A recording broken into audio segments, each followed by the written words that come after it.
Welcome to the Sales Influence Podcast, where we talk about finding the why in how people buy. I'm your host, Victor Antonio. Thank you for joining me again. Today, I want to talk about inbound selling. That means deals coming to you, but more specifically, I want to highlight a problem, because that's what I do. Highlight problems and figure out how to solve those problems. Today's problem is channel switching. Now, this is a phrase you need to become familiar with. Whether you're in sales or marketing, understanding channel switching is important. Now, what do I mean by channel switching? There are several ways a customer can buy from you. So again, let's pretend you're offering some type of service. Maybe it's a SaaS type of product, or maybe it's just some online product or services that you sell. Doesn't matter. Let's say it's an enterprise, medium-sized business, whatever. But what happens is there's several ways a customer can get access to you. So let's say that I have a question about a product. Now, typically what will happen is I'll go to the website. Right? Go to the website and I'll look for the information. And if I can't find the information, maybe I'll jump on a chat, right? Jump on a chat, ask the question. If I'm not satisfied with that, maybe I'll call in. That is the essence of channel switching. I started on the website by itself, looking for the information and myself to self-serve myself. I could not find the information, so I switched channels and I went over to the chat bot, right? So I started talking to the chat person, and that didn't work, so I switched channels again, and this time I went to the telephone. So web, chat, phone, maybe email, maybe a Skype call, whatever it may be, this is called channel switching. And the more a customer has to switch channels, the more frustrated they become. And this is one driver of lost business, and one could also say of loyalty and dedication to your company. And they typically do the channel switching because, one, they can't find the information they were looking for. Two, even if they found the information they were looking for, maybe it was unclear, or they simply just wanted to go online, look at the website just to find the phone number just to call you in. All this creates extra effort.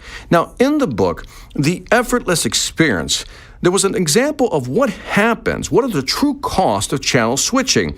And one of the things they brought up was, what if, let's say, out of 10 people, we can get 2 people out of 10 to serve themselves. What do I mean by that? Serve themselves. In other words, when they went to the website, they actually found what they wanted. So there was no need to jump on a chatbot. There was no need to actually call in.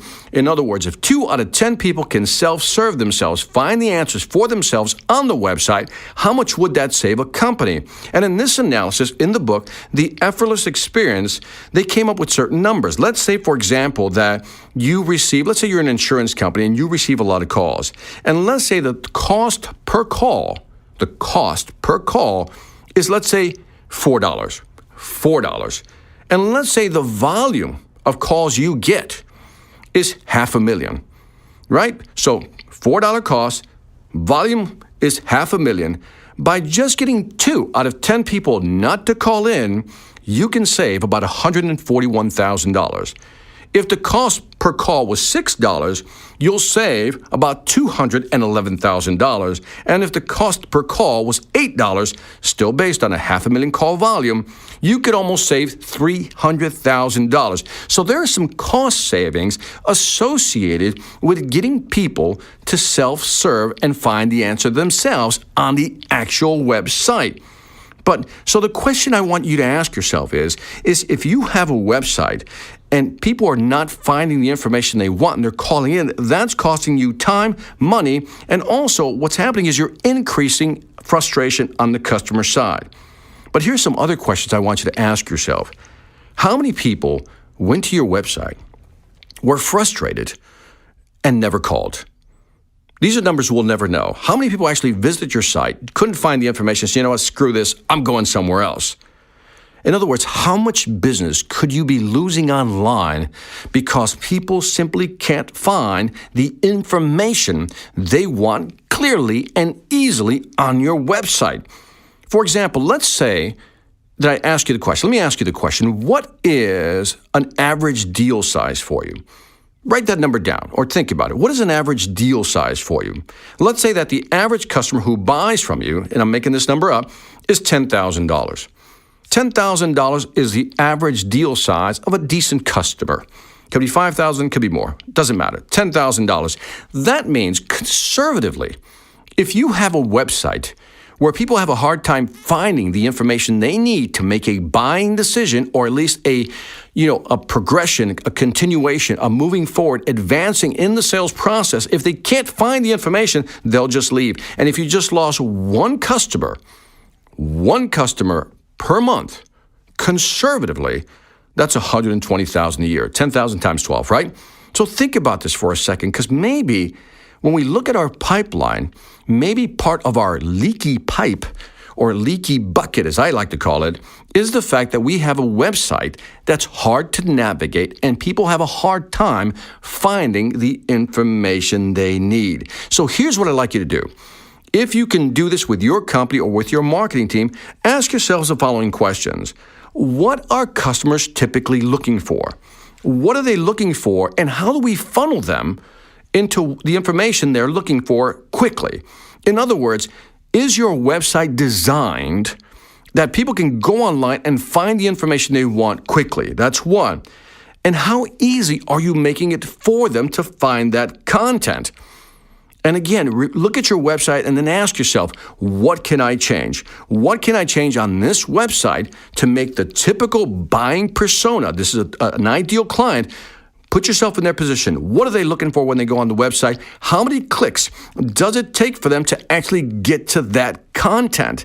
And I think this is important that you really think about this, because again, how much business are you losing if you're simply losing maybe one customer a month, maybe one customer a week? So give this some thought. The more we can reduce the customer's effort in achieving or acquiring the information they want, the more likely they are to pick up the phone, call, or reach out and maybe buy something from you. And that is it for this Sales Influence podcast. As always, leave me some feedback on iTunes, Stitcher, or YouTube. I always appreciate what you think. Also, check out my online sales training platforms, the Sales Velocity Academy. I've talked about this too often. Access to all my videos, all my books. So if you're serious about increasing your deal, how much money you're making every year, you need to look at the Sales Velocity Academy. And lastly, I want to thank you for listening. This is Victor Antonio, always reminding you, selling ain't hard when you know how. Take care.